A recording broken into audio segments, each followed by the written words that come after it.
Hi friends, ప్రపంచవ్యాప్తంగా ఎక్కువ మంది మద్యప్రియులు బీర్ను ఇష్టపడి తాగుతుంటారు.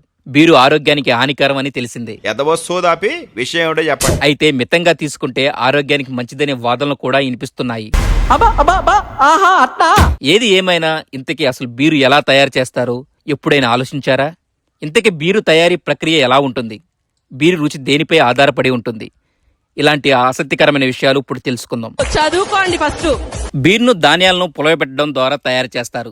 దీన్ని శాస్త్రీయంగా కిణ్వ ప్రక్రియగా పిలుస్తారు. ఈ ప్రక్రియలో ధాన్యాల నుంచి చక్కెరను స్వీకరిస్తారు. ఇది ఈస్టర్ ద్వారా ఆల్కహాల్, కార్బన్ డైఆక్సైడ్గా మారుతుంది. బీర్లు తయారీ కోసం బార్లీ గింజలను ఉపయోగిస్తారు. మొదట బార్లీ గింజలు నీటిలో నానబెడతారు. దీంతో అవి మొలకెత్తడం ప్రారంభమవుతాయి. ఈ ప్రక్రియను మెల్టింగ్ అంటారు. మొలకెత్తినప్పుడు వీటిలో ఉండే స్టార్చ్ చక్కెరగా మారడం ప్రారంభమవుతుంది.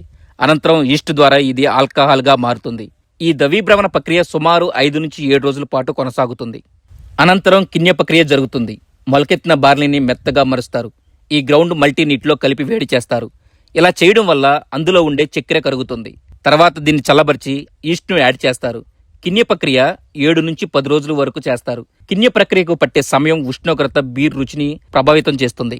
కిణ్వ ప్రక్రియ తర్వాత బీర్ను కొంతకాలం పాటు చల్లబరుస్తారు.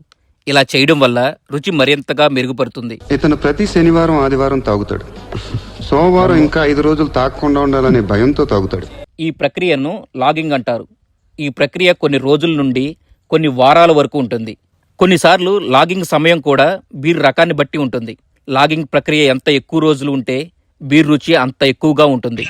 అడ్రస్ చెప్పు నీదోసారి. మా వీడియో కనుక మీకు నచ్చితే లైక్ చేయండి. అలాగే మీ ఫ్రెండ్స్కి, మీ ఫ్యామిలీ మెంబర్స్ అందరికీ షేర్ చేయండి. మరో కొత్త వీడియోతో మళ్ళీ కలుద్దాం. ఉంటాను, బాయ్. అట్లుంటది మనతోని.